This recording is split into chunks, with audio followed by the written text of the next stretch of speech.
build it, he will. It's the Skinny on Sports Podcast with Aaron Cowk. I throw balls far. You want good words? Data language.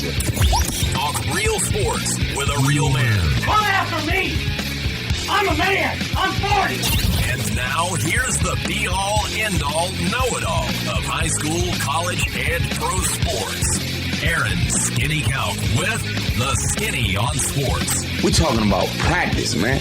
I'm the MVP. Good Wednesday morning out there, Western Oklahoma. Welcome to the Skinny on Sports right here on 98.1 FM, the Sports Animal. Glad to have you along for the next hour. We got a lot of different things to cover.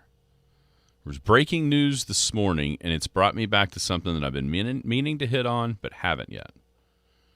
That is the theory of karma. Sports karma has kicked a couple people right in the butt. Two athletes in particular have been kicked right in the tail with sports karma over the last week. So we'll talk about that. College football, the rankings, the playoff committee rankings did change last night at the top. There was some change. I'm a little surprised. Thought they might just leave it status quo because these things will be taken care of on the field. But no. One team is now – we have a new number one. The rest of the top 8 stayed the same, but we do have a new number one. I wonder why that happened. There is probably the greatest debate in the history of the 4-team playoff is brewing. And I am here for it. Please give me an undefeated Florida State, an undefeated whoever wins Michigan and Ohio State, and then a bunch of one-loss teams after that. And twist the pretzel will be twisted around in a million different ways to justify about 4 or 5 teams being in those last 2. I cannot wait for this. We'll talk about that. Big 12. Hey, listen, if you don't like a rule, change it. Not normally 10 weeks into the season. Here's the deal. Did they get it right? I think so. I think it was ridiculous to think that Oklahoma, Oklahoma State, and Kansas State could all tie, and Oklahoma State wouldn't win that tiebreaker, seeing as to how, they beat Oklahoma and Kansas State. Head-to-head should matter. It should matter. Now, there's also some other things going into it, like, okay, that's great, but Cowboys didn't go to Texas like Kansas State had to. If they'd had to done that, would that have changed the tiebreak? Right. There's a lot of things there, but the Big 12 did change the rule mid-flow. We'll talk about that. And then a couple, it's interesting. Yesterday, couple of quarterbacks in the Big 12 that everyone thought this was going to be their last season at their respective schools. Maybe not. And how does that affect the quarterback room? And these 2 schools specifically are Oklahoma and Texas. And then I'm finally going to talk about the one team I'm never trusting again. Oh, yeah, what was that? Yeah. There's one team I'm never going to trust again, and I'll tell you who that is. Last night, Thunder beat down the Spurs in their first in-season tournament win. The Chet versus Victor showdown never really materialized. Neither one of those guys had a very good game. But the Thunder as a whole did, as they just smoked the Spurs. And then high school hoops results from last night as well. 225-9698 is the phone or the text line. It's 225-9698. Give us a call, shoot us a text. Talk about any of those things. Whatever else might be on your mind, feel free to chime right in at 225-9698. If you're going to be outside the listening area, a couple ways to stay in touch with the show. Log on to kadsam.com or download the app. The app's got it all. It's got radio, the Penny News. I saw our fearless leader pulling the Penny News trailer just a couple of minutes ago out of the parking lot, headed east. to go pick up a brand new copy of the print edition of the Penny News. He waited for the fog to lift. He did. He had to. I mean, it was foggy coming in here. So there'll be print edition of the Penny News out some places this evening. By tomorrow morning at this time, everybody can go pick up a free copy if you want to. If you can't wait, if you can't wait for the deals in the Penny News, just do the app and you can log on. You can find the deals there. Log on to thepennynews.com. It's updated at midnight last night. So fresh digital Penny News is out there. You got Big Elk and Paragon TV. We're into the hoop season now after the Elks, Hollis, and Merritt are eliminated from the football playoffs, or the football seasons are over. So it'll be wall-to-wall hoops on Paragon and Big Elk TV. And, of course, Skinny on Sports podcast. You can find it anywhere podcasts drop. How are you today, Jared? I'm good. How are you? I like that hat. I didn't know he had hats. Well, yeah, Santiago's Tacos. Just you get a hat? It helps to go to high school with the guy. I guess so. And run around with him back in the day. Very nice. He hooked me up with a hat one day when I was giving him my business. Speaking of high school, you were at Sweetwater last night. Canute, couple of easy, dominant wins. Tell us about what you saw last night. It is, it was boring.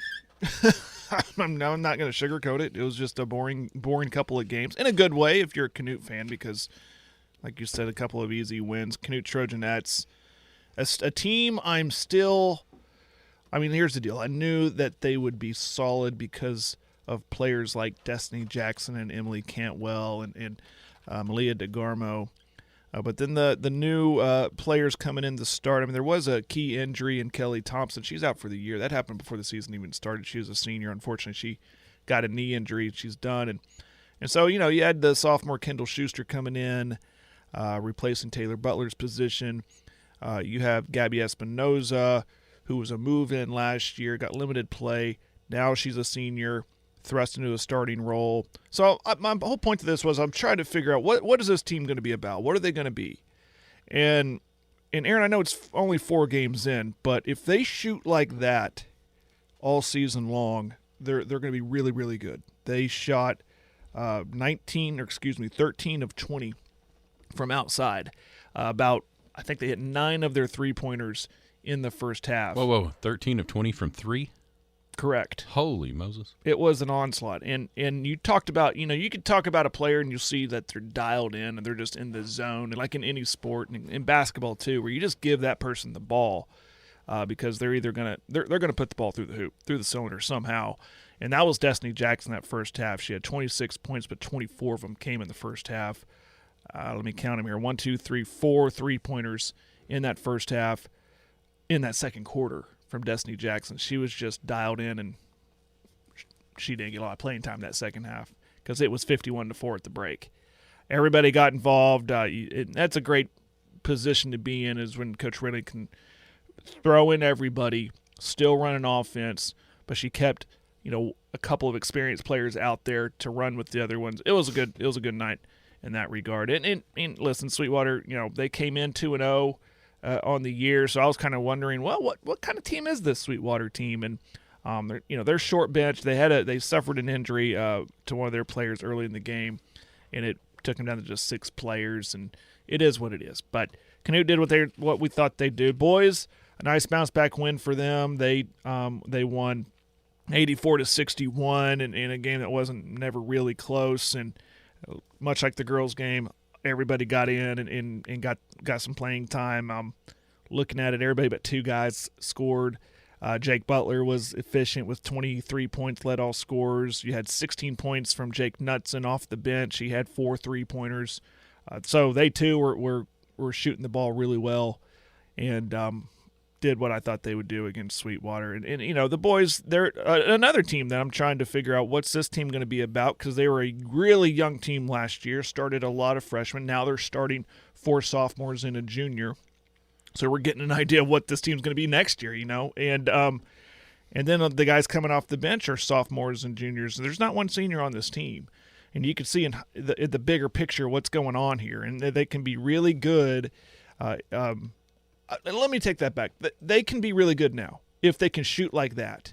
And they have gotten better at shooting, better at passing, and better at protecting the basketball, not turning it over. And so just, I guess, smarter play, that comes with youthfulness. And last year you saw a lot of some silly mistakes. That's cleaned up. Again, it's only 4 games in. They had a shot at beating a really good Sentinel team on Friday night, going back and watching that game. Down 10, and they fought their way back. I like this as a nice bounce-back win for them. And now another tough game. I say tough game on the road. It's always tough to go to Hydro and with the tradition that they carry over there, and that's happening on Friday night. And I say this, we talk about, the 5-county tournament is kind of gives you an idea of what a team can be, or whoever wins that tournament or has some success in that tournament kind of gives you an idea of further down the road. In Canute's case, that's always kind of been that Hydro game, like one of those really early tests. The girls' games, whoever would win, and they've had some fun battles. They've had some blowout battles and close game, close wins and losses. And then you turn around and look, there's Hydro going on playing for a state title. Or there's Canute, like last year, they beat Hydro early in the year, and they were a game away from state last year. So it's kind of one of those, okay, kind of circle that game right there. That might be give us a little glimpse of what these teams can be moving forward. So I'm looking forward to Friday night on the road over at Hydro. Yeah, good wins from Canute. Speaking of Hydro, they took a couple of L's last night. Cheyenne Raiden went over there and swept Hydro Weekly. The girls, the Lady Bears, 41-32. The Bears, 52-44. So Cheyenne Raiden gets a couple of really nice wins on the road down at Hydro Weekly. Same could be said for the Lady Bison.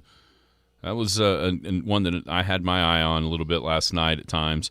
Leedy had a lead, kind of let it slip in the fourth quarter, but held on as Leedy beat Sentinel 46-44. So the teacher got one over the pupil there with Leah versus Kennedy, and then the boys' game Sentinel is I think most people would tell you they're the best boys team out here in this kind of West Central area. Weatherford West on I-40 or so. Small school. Yeah, small school. Preface at that. Small school. Weatherford doesn't count, but in the small school, Sentinel beat Leedy 63-50.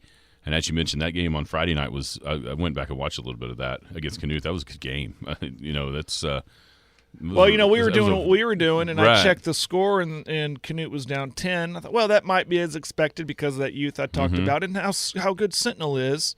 And then I get home, check the score, and I see overtime lost by 3. Right. What happened? So I went back and basically just watched the second half. Yeah, it was good stuff. And then Hammond, Lady Warriors, 56-21 over Appo Butler. This one surprised me a bit, that the Hammond Warriors, Coach Larry Johnston in his first season coming from Roth and all the success that he and the Tigers had down there, Hammond beat Appo Butler on their home floor last night, 40-37. So maybe a little bit of a glimpse at a turnaround. We're figuring it out. Season. I know they're young too, their players, and so that could be one of those kind of keep your eye on for as the season progresses. The Hammond Warriors getting better, and then of course seasons to come. I think that could be something worth watching there. With Hammond Warriors beating Arapahoe on their home floor last night, 40-37. So good stuff with the high school hoop season, just kind of getting started. I was looking up. I was wondering when the rankings start, and that'll be the first week of December, the Correct. 4th for Class A and Class B. That'll be the first ranking. Will be that Monday, December the 4th, and then for 2A through 4A. That'll be the next week. The rankings are kind of like we're about to talk about college football playoffs, kind of in that same vein of where you want to be to help your playoff run. Less travel or hosting area or region or district and regional stuff like that. So that first rankings, everyone is jockeying for position right now to see where they're going to be, and then if it holds towards the end of the year, should be interesting. Yeah, and I think we've got to remember something that has changed. Well, what's that? Once we get rolling here, there's no guarantee like in the past. If you've got a really good girls team and not a very good boys team, that's not going to matter. Oh, did I miss a rule change? Yeah, that's not necessarily there's no guarantee that each team plays the same district. Oh, that's opponent. right. I totally forgot about that. Right. I totally forgot about that. Yeah, so that's going to be a little I'm bit. going to be in two places at once. Yeah, I don't know how that all is going to work. Oh boy, howdy. I don't know how. Maybe there's more of a pod, and the district will be in one place. You just won't be playing the same people. I'm just I'm not hoping, sure how that. Surely exactly how that they're works. not going to, and we've said this before. This is all coming back to me now. That they're not going to send one girls' team one way to one location and a boys' team to another location and have them play at the same exact time. I don't know how you can avoid it. Well, I don't know. Later down in the playoffs, I think that. Well, I think it's just district. It's just district. I think they're going to be in the same regional. I just don't know if you're going to have to tie them to each other district-wise. We're going to find out. Here's a question I've got. How am I going to handle a bunch of parents that are upset with me for not covering their boys or girls team? How do I do that, Aaron? That's not. How do I answer that question? That's above our heads. That may even be clear above our heads, meaning us as a whole. Yeah. I would start looking up the OSSAA for that one. Here's a question I have for you. Have you noticed any difference in the pace of play, the length of the games, the flow of the games with the rule changes with the free throws? I keep trying to notice, and I'm just not. At one point, now last night I'd throw those games out because of the results and what they were. But the one thing I did notice, my games ended a lot earlier than, say, Hydro and Cheyenne. I don't know what happened there. I think even Hammond and I was already on the road when I started getting those text messages in, those finals. But I think the pace of play will be affected if, like at one point last night, one of the teams, can't remember who, had 4 fouls, and there was 4 minutes left to go in that quarter. And that thought came, oh boy, one more and we're going to be stopping this clock a lot. Because I just wanted to get the heck out of Dodge. I wanted to get out of there. So there's that. There's a possibility of that and lengthening the game. I've always questioned, would you start that fouling stuff early in a game to try to get the ball back, but why take fouls and just to put your opponent on the free throw line to shoot 2 free throws? It's not a 1-and-1 anymore. Those are gone. So I have not really noticed the I think it's going to be an interesting thing as we move along through the season into the playoffs. I'd love to get a coach in here or on the phone and get their thoughts. Like, have you thought about your strategy with this new rule change? I haven't asked them. I've had conversations with our coaches just in passing, but I haven't even brought that up. We'll do that. We're also going to bring some of the announcers to the air here. I'm thinking after Thanksgiving. Once get a few games under our belts and kind of see the landscape of what's going on and get a feel for some of these teams. We're going to have those Paragon TV announcers on the air with us. I think probably weekly, probably on Wednesday. We'll have a weekly wrap-up. Feels like Wednesday's a perfect day. That's a perfect one because you could wrap up the tournament from the previous week. Or the Friday, Tuesday. Preview Friday. Yeah, preview Friday, yeah. Makes a lot of sense. Talk about whatever Wednesday. big game happened Tuesday night. Yeah, that makes sense. Wednesday should be we need a name for it. We already have a name, Jared. Same name it was before.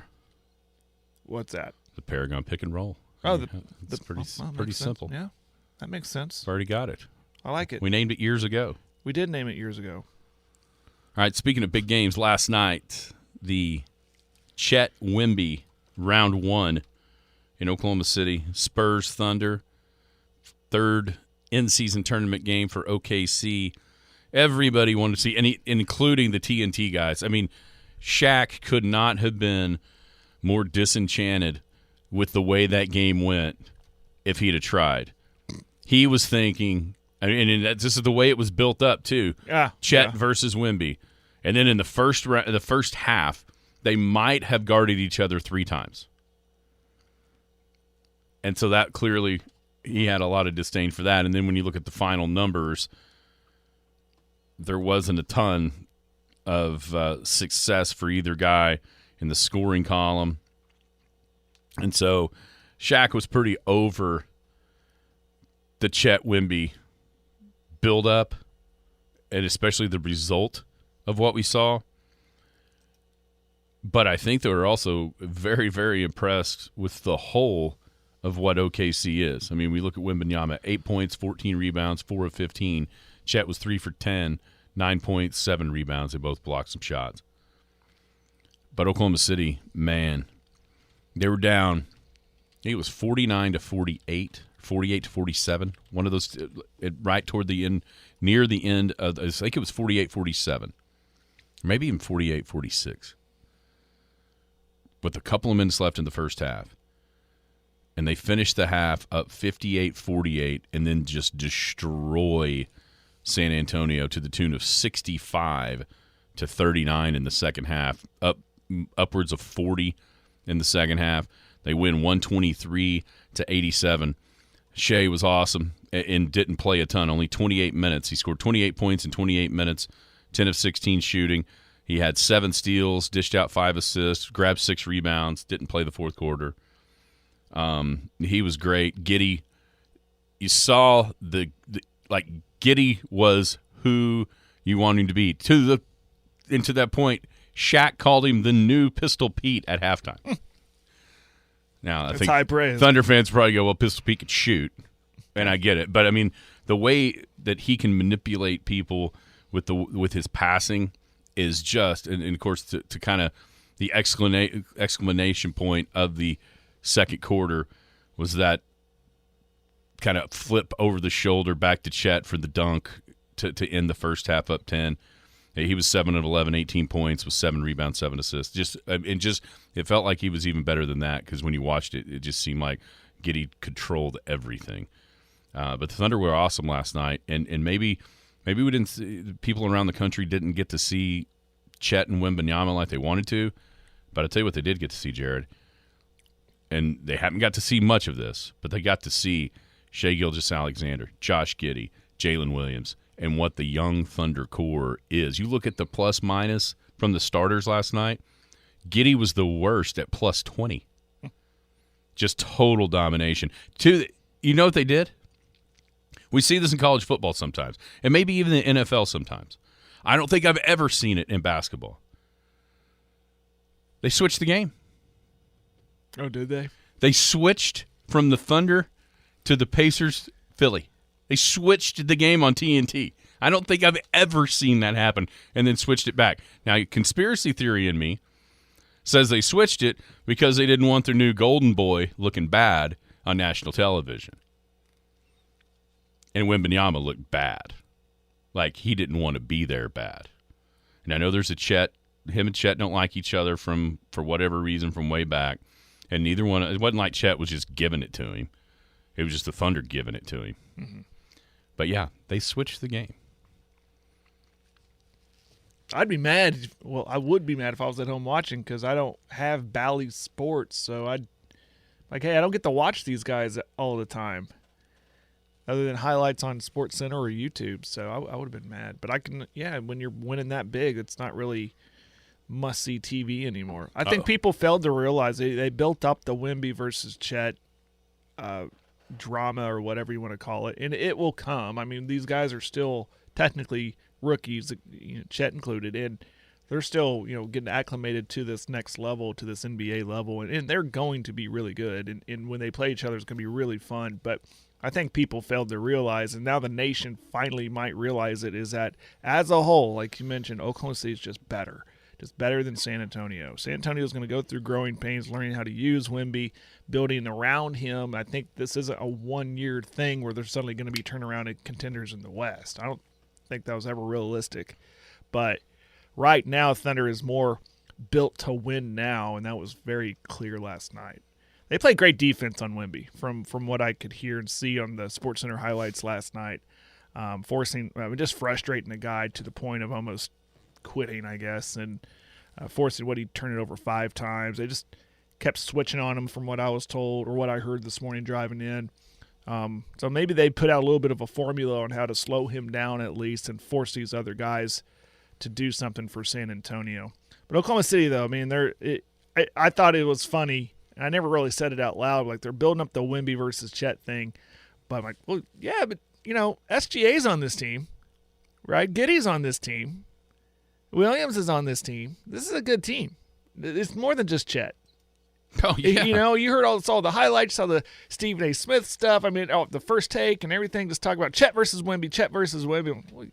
Are you guys realizing that this team is more than Chet? We didn't have Chet last year, and look what they did. I mean, this is a really, really good built basketball team, and they're off to a hot start.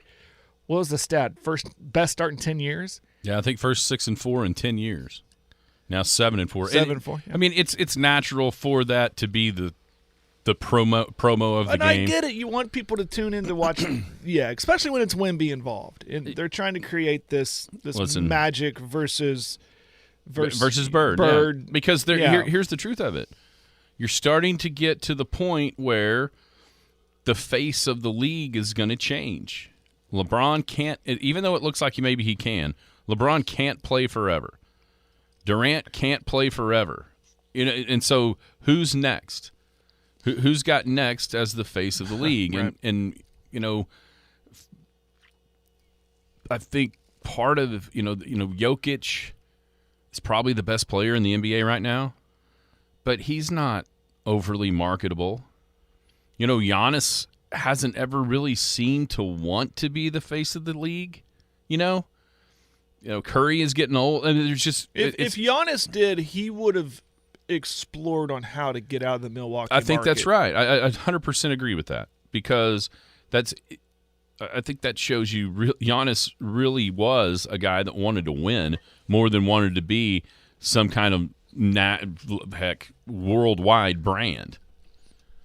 And then he's still in Milwaukee. I love that he's still there because he's proving what. I mean, obviously, because of how spurned we were when KD left the small market of Oklahoma City and went on to do whatever he did.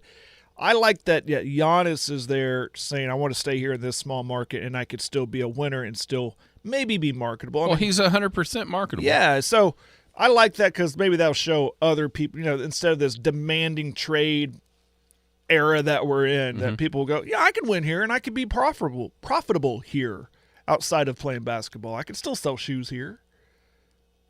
That's why I was so fresh about KD. I'm like, you made a movie here. There, you got your movie deal. You're selling shoes. You're selling jerseys. Mm-hmm. You didn't have to leave to go for whatever that reason was. Anyways, I like that Giannis stayed there. Yeah, we'll see. I mean, Shea is going to be faced with that same choice here in a couple of years, and so far it looks like the Thunder and Sam Presti have done a really nice job putting some guys around him, and they still have bukus of ammo to make that even better. Now, how they choose to use that's going to be one of those things that's going to be cussed and discussed until it happens, and it's going to be cussed and discussed after it happens, especially if it doesn't work, because everybody's going to have a better idea, right? Right. But I can tell you this, that draft pick at number 2 years ago was cussed and discussed and back and forth and this and that. It sure looks like they made the exact right draft pick that was available. Would they have rather had Paolo Banchero? I don't think so. I think Presti had zeroed in on Chet Holmgren no matter what pick they had. Felt like it. If it was number 1, it was going to be Chet. If it was number 2, it was going to be Chet. If Chet was there at 3, it was going to be Chet. If the Thunder were able to get him, that's exactly who they wanted. That's who they targeted in that draft. And think about this. This could be an all-timer of a draft. Because the one guy we got to see last year without seeing Chet, Jalen Williams, down there at number 12, all he did was the runner-up for Rookie of the Year? And he wasn't even the prize of the draft, supposedly. I mean, you're talking about major firepower in one draft. And that's where when people say, oh, you can't pick here, you can't pick there, has Presti had misses? Absolutely. As anybody does outside of the top, whatever. But I'll tell you this. Has he had misses in the top 5? No. And there's a bunch of people that can't say that. Yeah. And he's also hit on numerous mid to late first rounders. And it sure looks like with Williams and with Holmgren, I mean, goodness, to go along with SGA, which, when that trade was made with Paul George, a lot of people just kind of went, throw in some rookie guy named Shai Gilgeous-Alexander. And that's why Sam Presti's so valuable. You can find those guys. Obviously Chet, but he found Williams. He's finding these guys. San Antonio better be doing that too. And they have a history of doing it. They have a history of doing it. If they don't, Wemby might go, oh, man, you guys can't build anything around me. Because right now there's nothing around them. Yeah, it's way early. Question on the text line, do you think Giannis goes to a big city if he grew up in America? I think it's super hard to say no. And here's why. Name me, since, say, the decision, when all this sort of started, right? I mean, I guess you can trace the super team thing back to Boston, but that happened because of a trade, because of multiple trades to get KG, Paul Pierce, and Ray Allen together at 2008. The decision with LeBron forming that team in Miami, to me, that was the first where the player movement on its own started. Right. So in the past decade, name me an American-born player that hasn't had the opportunity via free agency or forcing their way out of certain spots that hasn't upgraded in market. That chose to stay. Yeah. It's a good question. That's a good one. Like a superstar. I mean, you can't just go a guy that like a well-known dude. Are we talking just basketball? Yeah, in the NBA. In the NBA. Yeah, there's Karl Malone, but that was so long ago. I'm talking about. You're talking post. I'm talking about 2012. Right. 2012 was the decision, or 2011. 2011 was. 2011 was the decision that LeBron taking my talents to South Beach and all that. And to me, that has ushered in a totally new level of player movement, player control of their destinations or who they play for. So since then, that's a great question. I'm racking my brain. No, I can't think of one. I can't think of one of a named dude that has stayed with the team that basically drafted him from America. That grew up in America. That's a great question. I mean, Dirk was a Dallas Mav for life, but he is German. Looks like Giannis, at least for the time being, is kind of that guy in Milwaukee. I can't think of anybody that was American-born that didn't. Man, almost Lillard, but now he's gone. Now he went to. Lillard's a good one. Almost a really good one, and now he obviously forced himself out of there. Mm-hmm. But I thought he was going to be there for life. But I don't think he upgraded. That's it. It's Lillard. Lillard didn't upgrade his situation from a market standpoint. Oh, and from a market standpoint, he absolutely went down. Not. No. It's Lillard. Dame Lillard. That's who it is. He may be the only one. Right now he went from a cold small market in the Northwest to a cold small market in the Midwest. North, Northern Midwest, yeah. Lillard is it. Now, he didn't stay. He upgraded teams, but he didn't upgrade market. That's right. He didn't go for in glitz and glamour, which it looked like he was going to all summer long, Miami. And it didn't happen that way. I think there's another guy that's getting close to making a decision if he can stay healthy. That's Zion. Right. Zion. We've already seen this song and dance with Anthony Davis. Mm-hmm. Forced his way to the Lakers. Yeah, there's Duncan and Sand. Yeah, I mean, it used to happen a bunch. It totally used to happen. A ton. But what we're asking is American-born players that have stayed put or even downgraded in the market size that they're in. Because the question on the text line was the decision. Since the decision. Since the LeBron James 2000 since the offseason and the summer of 11 basically. And the reason the question was asked was because Giannis stayed, but Giannis didn't grow up in America. And so if Giannis would he have changed? Would he have went for the bright lights of the big market in the big city? And outside of Dame, no one has. Everyone's always went for the brighter lights. from American Yep. kids. I mean, you'd think they'd be the more like the international guys, from outside the country looking in. All they hear about is the large markets most of the time, right? From L.A. to New York. That's all they hear about. So you think that's my dream. I eventually want to get there. And I will start out in Milwaukee, and I'm going to build up my name. I'm going to build up my game, and I'm going to go play in New York. I'm going to play in the Garden. I'm going to play on the West Coast in the Paycom or whatever it's called now. But yeah, I think that's interesting because, there's not very many of these guys that come over here as already stars. Wembanyama is. Yep. He's already a star at 19 years old. That is a first, absolutely.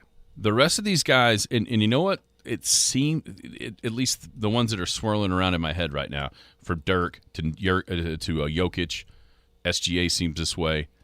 Manu and Tony Parker obviously felt like these. It seems like these guys that grow up somewhere else are a lot more gym rat type guys as opposed to culture type guys. The one exception I think that you could say is Pau Gasol. He seemed to kind of make that more of a priority, especially as he got older. He needed to be in a certain city that had a certain culture to fit his lifestyle. That's a huge reason why he didn't come here. Toward those later years where the Thunder was looking to add that one last piece to try to win a title, and he was the guy that was rumored a lot, and he never did, and that was kind of the answer to him. So he was one of the only ones in my mind. The rest have all been kind of gym rat. Giannis seems to be the same way, and maybe they enjoy the smaller city, the less distractions, the able to work on their craft more than what the American kids growing up seem to. Yeah. All right, let's go to college football. I, for one, did not think the rankings in the top 8 were going to change whatsoever last night. Ohio State's been 1 all the way down through, let's see who's number 8, Alabama. That order was consistent the first 2 weeks. Last night, though, a new number 1 arose to the top of the polls, and that was Georgia after just dismantling Ole Miss 52-17 on their home field on Saturday. Georgia is now number 1, flipping spots with Ohio State number 2. Everybody else then from 3 down to 8 stayed the exact same with Michigan, then Florida State, Washington, Oregon, Texas, Alabama. Are you surprised that there was a change at the top? Not really. I think they were waiting for Georgia to have nicer wins, more competitive wins. And when you go up against, what they did to Ole Miss, and then before that, what they did to Missouri, I think it kind of built up to that. I think the committee was just kind of waiting because there's teams that had better quality wins. Ohio State had those quality wins when they spent that time up top. I think this gave the committee an excuse. Okay, we've always wanted Georgia there. We couldn't put them there because before that they were beating Vanderbilt and a bad Florida team. Well, now they went and beat Missouri, who's looking pretty good after beating Tennessee, and they beat Ole Miss, who was a top 10 team at the time and really had no problem with the Rebs. So now we can put them at number 1. So that didn't shock me at all. That didn't. I've always been on. You've known me since week 0. I've been Georgia's number 1 team. So why would it shock me that they put them at number 1? Yeah, I think there are a couple things at play. One, just the level of domination that they put on Ole Miss, and then 2, you hit the nail right on the head to me. Beating Missouri now looks better because of the way that Missouri just dominated Tennessee, and then on the other side for Ohio State, their signature win now looks not quite as good after Michigan beats Penn State. Yeah. And the Penn State team you saw was so putrid on offense. As a matter of fact, they fired their offense coordinator, Mike Yurcich, after the game. I missed that. I didn't know that. Yes, Mike Yurcich has been fired by Penn State because of their lack of offensive ability there against Michigan. I mean, Michigan won that game without throwing a pass in the second half. I think they ran it, 38 times straight from the middle of the second quarter on. And you never felt like Penn State was going to win. No. It was great. It was just, I mean, it was like what it must have been like in like 1975 watching OU's defense with Leroy Selman, knowing, you know what, 7's enough, boys. Yeah. Just get us a touchdown and we'll hold on to that lead. That's the way it felt like with Michigan and Penn State on Saturday. All right, here's the deal. We have an unbelievable debate brewing. Maybe the greatest Final Four debate that we're ever going to see. Well, that we ever have seen since this is the last year. So think about this. Let's get Florida State undefeated. Because I want to shrink the size. I want to shrink the amount of spots left, right? Okay. So Florida State's undefeated. Whoever wins Ohio State, Michigan wins the Big Ten title undefeated. So you've got 2 guaranteed in, right? Aren't they? Yeah. Yeah. Are we sure? Well, I mean, does it carry weight with how long you've been in the top 4? I mean, if Florida State's been in that top 4 I don't ever think since so. the first rankings were released. It didn't for TCU in 2014 when Ohio State jumped them the last week and had been behind them the entire time. Oh, yeah. Okay. Let's say those 2 things happen, and let's say they both get in. I think they would. I know Michigan or Ohio State would.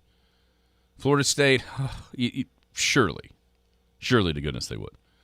But now, the debate rages between the loser of Ohio State, Michigan. Let's say Bama beats Georgia, which at this point, that's not that far-fetched in the SEC title game. So you've got non-conference champions, 1 loss, 2-time defending national champion Georgia that only lost in their title game. You've got Ohio State or Michigan that only lost to the Big Ten champ undefeated, the other one. And then you've got 1-loss SEC champ Bama, 1-loss Pac-12 champ Oregon who beats Washington, and 1-loss Big 12 champ Texas. Well, hasn't the committee told us that championships matter? I think so. Conference championship I matters. certainly think so. So, on that scenario, your runner-ups, even though it was undefeated 2-time national champion Georgia that got beat in the SEC title game. maybe for this year, maybe. They didn't hoist a trophy. Texas did. Oregon did. Who else was hoisting a trophy with 1 loss? Anybody? 1 loss, Oregon, Bama, Texas. And then you had the 2. Bama did. I think whoever loses, Ohio State, Michigan loser is out. Yeah, that's an elimination game. I think they're out in this scenario. The only one that even gets an argument would be Georgia. And a lot of it would be because they've won the last 2. And they made it through the SEC schedule as light as theirs was, clear to the championship game undefeated. But I can't wait to watch. I cannot wait to watch the committee twist themselves like a pretzel in knots, trying to justify whatever belief they have. In that scenario, who gets in? I got to go with conference champs, so I would. So you got 3 of them. So I got your Big Ten champ, correct? Yeah, you've already got Big Ten and ACC in. In ACC. Yeah. So if you're doing, Ohio State / Michigan. Yes, Florida State. And Florida State. And then you got your Big 12 champ. 1 loss Texas. In Texas. You got your Pac-12 champ, 1 loss Oregon. And your SEC champ who would be 1 loss scenario, Bama. Alabama. Put Alabama in. Why? They'll go with strength of schedule in the SEC. So okay. That's what they'll say. Interesting. But if you put Bama in, you're going to have to put Texas. You have to. And so now, I agree with what you're saying here as far as the perception. But now you're leaving what everybody thinks is the best conference this year, right? The Pac-12. You're leaving them You're out. leaving their champion out. Is this the possible scenario where an SEC champ doesn't get in the playoff? Is there any universe? You know who's screwing the Pac-12? The USC, because they keep losing. If this was all even kill with Washington, Oregon, USC, well, if Washington Oregon just State, wins out, then they're in. Well, yeah. You can't. And then leave them out. so then it comes down to one loss Texas versus one loss Alabama. Ouch. Ouch. That would be a room divided. That'd be like 12 Angry Men, man. That would be. I'm almost rooting for that one. You would get. Me too. I want the Texas versus Alabama argument after out of all that, because you're going to get Saban doing his stuff that he doesn't want to do, but he's going to go on game day during the Army-Navy game or whenever in politic, and then will Sark do that? Everyone's going to. Here's the deal. But people are going to be screaming from the mountaintops. Think about this. Texas beat Alabama. Sark. The Big 12 title game is always at 11 o'clock. Yeah. It's always the first rattle out of the box. So do we see Sark coming on at second quarter of the ACC game that night with Florida State? Politicking? Probably. You know what he's going to do? Because the Bama game, Bama would have already probably beat Georgia by the time that kicks off. He'd probably come on that And they're not going to let him on CBS. No. They're not going to let him on Fox during the Big Ten title game.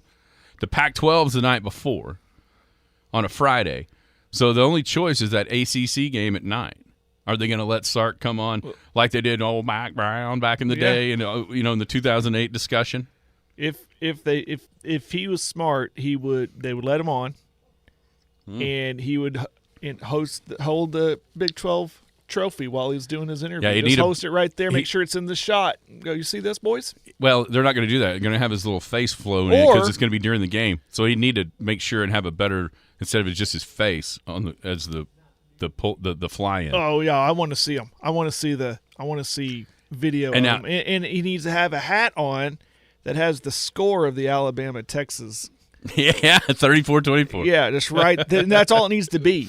Like, that's don't even it. say anything. Don't even say anything. Just hold the trophy. Don't even acknowledge that you're holding a conference title, and then have that hat on. Really, just go. Come on. I'm giving you reminders why we should be in over Alabama. I'm going to throw one more kink into this issue. The only network that's going to let him on would be ESPN. Is there any chance ESPN lets him on to maybe mess up their prized property, which is the SEC? Is that not a win-win for them? Don't they still have the Longhorn Network and still have all that? You consider Texas an SEC team starting now. Right. This is a win-win. Whoever gets in, we profit somehow. Yeah, I hope this happens. I'm actually starting to root more because here, I really want it to be Oregon too. They get all the one-loss things. I like that. I want it to be those three one-loss teams. I want it to be those three because here's what I think is going to happen. They're going to use different reasons to justify keeping Texas out. They're going to use like the resume of Oregon going through that conference. Yeah. And the one thing that they've used in the past, the head-to-head, is going to go away for Texas. Do I think Bama would beat Texas right now? I do. Oh, yeah. But what's the point? This will crush anybody wanting to play a decent non-conference game ever again. Because if you lose it, you don't get any benefit. And now, all of a sudden, if you win it, you wouldn't get any. Now, this all kind of goes away because we're going to have a 12-team playoff next year. So some of these scenarios will go away. Yeah. But, if you're Texas, why in the world would you play Michigan next year? Out of conference, you cancel every one of those. And just play Texas State and whoever, because there's no benefit either way to winning it or losing it. And my hope has always been once it turns into a 12-team playoff, each team gets an extra mulligan or so, especially if you're a Big Ten, especially if you're an SEC school. And that leads to more great out-of-conference games because no one's as scared about losing it if you've got 12 spots instead of 4. But if this happens and Bama is in over Texas after they lost on their home field, I don't know why anybody in their right mind that has a team that year in, year out could be a playoff team would ever consider playing a great team in the non-conference. And all that's going to do is make college football worse. Yeah. I mean, the conference games are going to be better, but, man, that first couple of weeks, you're getting ready to roll, and there's great out-of-conference games, and you get to talk trash, and those are going to go away. Wrapping up a Wednesday question, why does everybody think the Pac-12 is the best conference? I don't know if that thing is they're the best, but they're not the worst. I mean, they're really, really good. I think they're the best. You think they are? Absolutely. I think they're – but with Alabama coming on, Georgia where they're at, I mean, that may be a 2-team top-heavy conference. I don't know. Who's the third? Is Oregon State's number 10. LSU, are they – I mean, everyone's really loving Jaden Daniels. I mean, you've now. got number 1, number 8, and number 11 in the SEC. You got 5, 6, and 10 in the Pac-12. Yeah, I want to see a lot of Pac-12 SEC bowl games. I think that'd be great. I mean, Utah has It'll been settle this. Yeah, I mean, Utah's 7-3 without their quarterback. right. You know, and another team that nobody even knows is good. You know who that is? Out of the Pac-12? Yeah, Arizona. Arizona. Nobody has any idea they're good. Yep.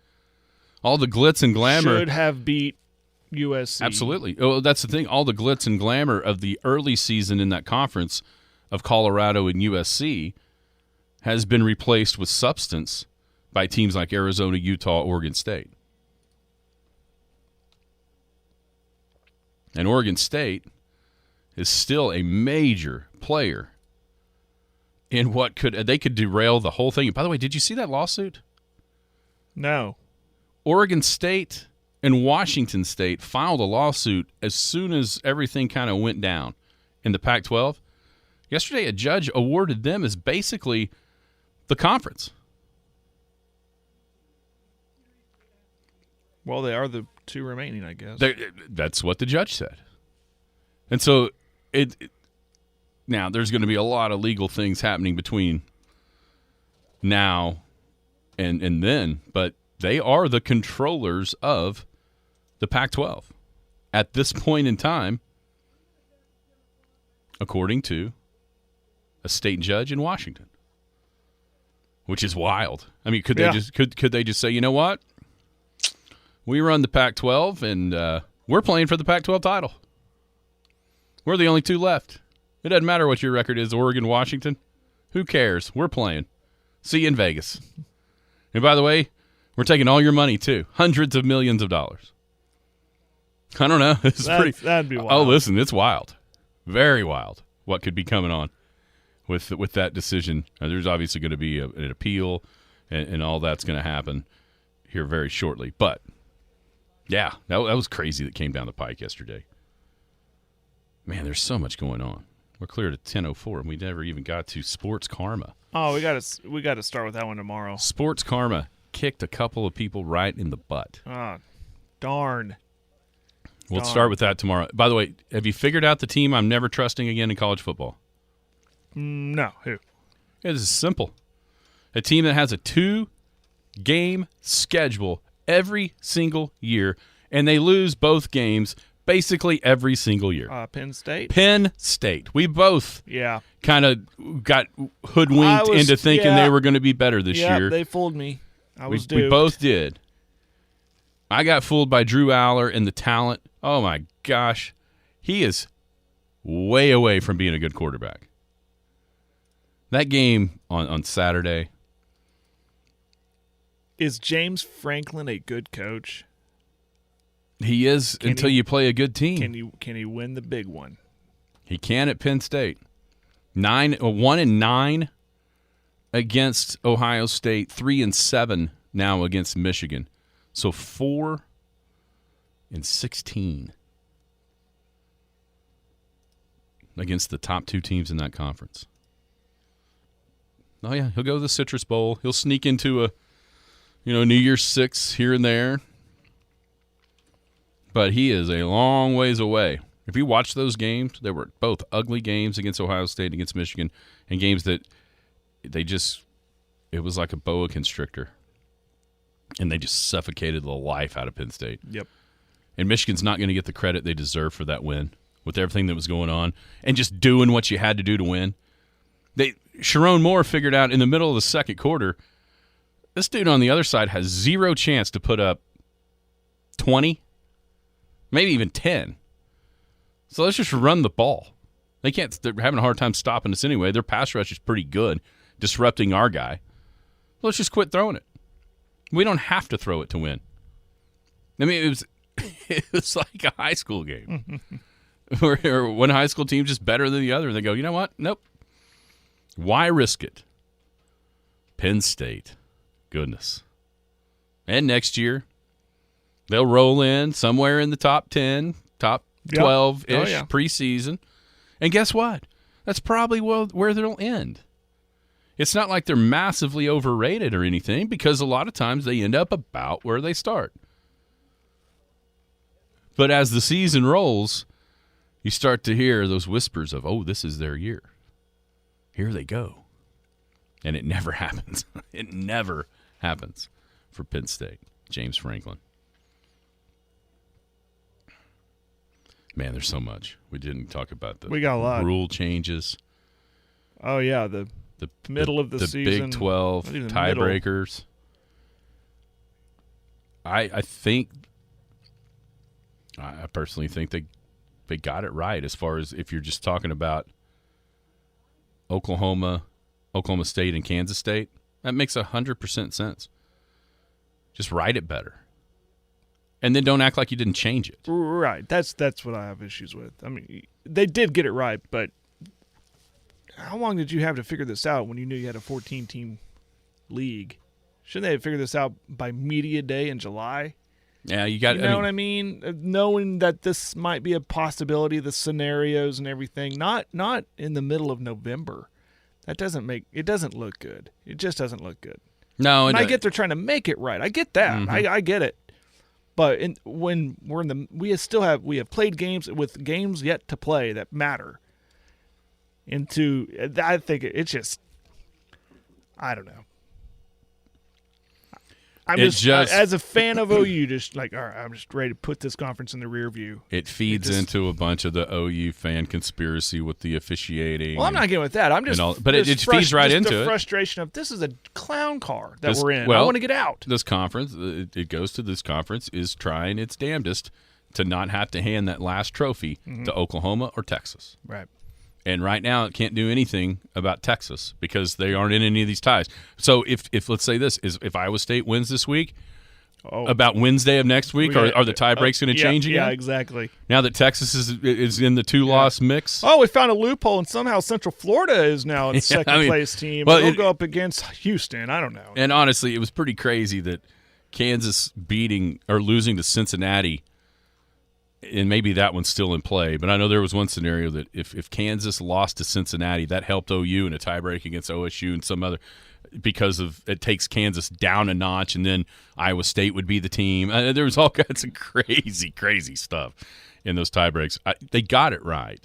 I mean, it would make zero sense if the tie is three ways and Oklahoma State beat both OU and Kansas State. It would make zero sense for Oklahoma State not to win any tiebreaker, considering they beat both of those teams. Right. If you want to look at it just the head-to-head, which most people consider that the end-all, be-all, except for maybe the College Football Playoff Committee in a couple weeks when they put Bama in over Texas. Yeah, right. You know what I'm saying? Right. But I think there's also some arguments to be had of, well, Kansas State had to go to Texas and take a loss. OSU didn't. But yeah, I think they got it right. It just it's just figured out before this. This never should have been the case. No, it should. No, it's someone dropped the ball. It's people that write legal and don't talk normal. Yeah. You know what I'm saying? Yeah. Everybody have a great Wednesday. We will be back tomorrow. You've been listening to the Skinny on Sports podcast with Aaron Cow. Be sure to hit that subscribe button to get alerts of when the latest podcast is available. Thanks for listening. That ball is blistered around.